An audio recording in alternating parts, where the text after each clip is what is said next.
SC/ST है, वो अपना वर्दी फाड़ लिया, लॉन्च करके अपना इनको लेकिन ऐसा FIR लॉन्च कर दिया इनके ऊपर। वजह यही था बस कि वो पिटिशनर के वाइफ को रिप्रेजेंट कर रहे थे।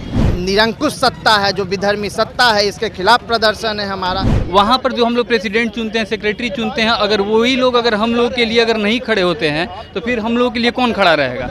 और हम लोग ही सुरक्षित नहीं हैं, तो अब आगे जनता की क्या होगी, पब्लिक की क्या स्थिति होगी। नमस्कार, आप देख रहे हैं न्यूज़ 24। मैं हूं आपके साथ रिया सुमन। इस वक्त पटना हाई कोर्ट में है। आप देखिए, आइए हम वकील से बात करते हैं कि आखिर मामला क्या है। ये लोग प्रोटेस्ट करते नजर आ रहे हैं, आखिर मामला क्या है सर?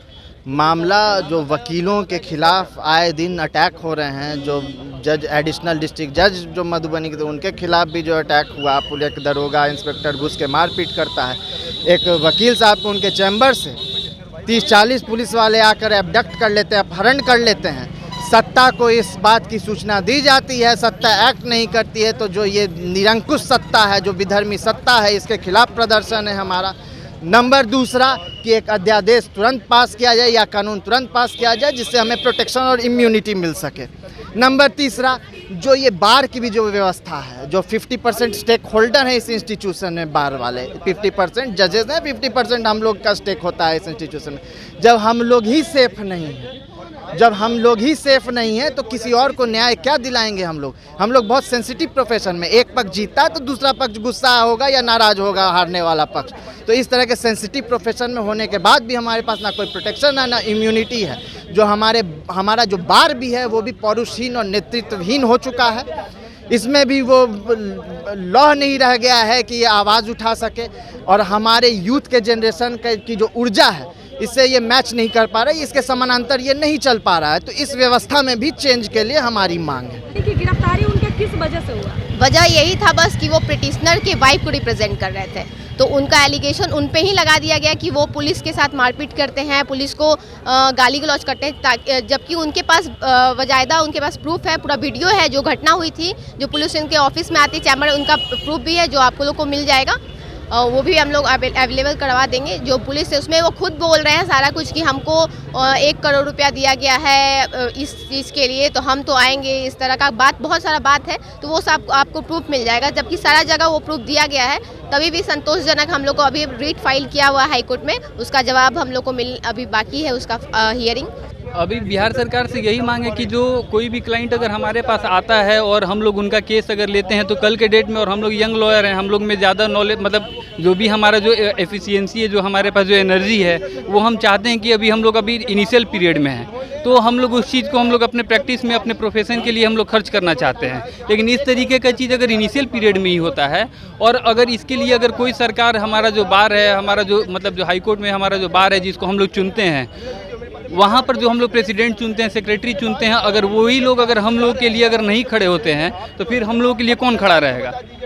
तो हम लोग चाहते हैं कि जो हमारे ऊपर हैं, जो हम लोग को रिप्रेजेंट कर रहे हैं, जो जस्टिसेज हैं, मतलब जो जजेज हैं, जिनके सामने हम अपने क्लाइंट्स को रिप्रेजेंट करते हैं, जो गवर्नमेंट है, उन लोगों को भी हम रिप्रेजेंट करते हैं, उन लोगों के बिहाफ पर भी हम लोग रिप्रेजेंट करते हैं। तो जब हम लोग सब लोगों को रिप्रेजेंट करते हैं तो प्रोटेक्शन हम लोग को भी तो मिलना चाहिए ना कुछ तो हम लोग के लिए ऐसी व्यवस्था बनानी चाहिए।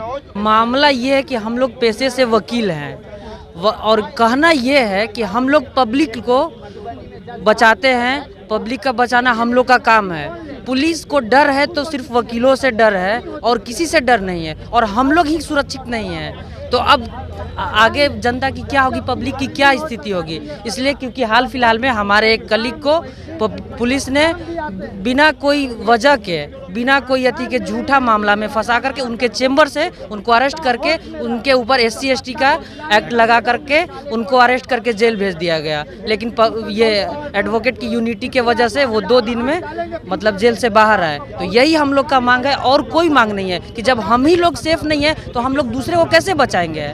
एक्ट लगा करके इनको पुलिस के बारे में बोला गया कि पुलिस को आप, ये पुलिस SC/ST एक्ट है, SC/ST है, वो अपना वर्दी फाड़ लिया, लॉन्च करके अपना इनको लेकिन ऐसा FIR लॉन्च कर दिया इनके ऊपर। पुलिस मतलब अपना वर्दी फाड़ करके इन पे इल्जाम लगा जी, कर जी, इनको अरेस्ट किया यही। गया। तो इनको फिर बाहर कैसे निकाला गया?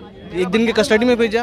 पुलिस ने अपना यहाँ पे पावर का यूज़ किया। संडे को कोर्ट बंद था, संडे को पेश किया कोर्ट में, एक दिन के कस्टडी में अभी रहेंगे। आप सुरक्षा के लिए क्या मांग कर रहे हैं सर? हमारा जो मांग अभी है बार से है और डिस्ट्रिक्ट बार एसोसिएशन से, bar council of India district bar association से है कि जो पुलिस ने ये हरकत की है उनके ऊपर कानूनी कार्रवाई किया जाए, उनको सस्पेंड किया जाए। एसके पुरी के आईओ थे और एसके पुरी के एसएचओ को, इन दोनों को सस्पेंड किया जाए, इनको पर कानूनी कार्रवाई की जाए। जिनकी अरेस्टिंग हुई थी उनका नाम? अभिनव शंकर। तो देखिए कहीं ना कहीं सवाल खड़ा होता है प्रशासन पे कि किस तरह से अपनी ही वर्दी को फाड़कर एक वकील को फंसाया जाता है और उन पे केस किया जाता है और उनको अरेस्ट किया जाता है। ऐसे तमाम अपडेट के लिए हमारे साथ बने रहे। अगर इस वीडियो को फेसबुक पेज पे देख रहे हैं तो लाइक करें, यूट्यूब को सब्सक्राइब करें। धन्यवाद।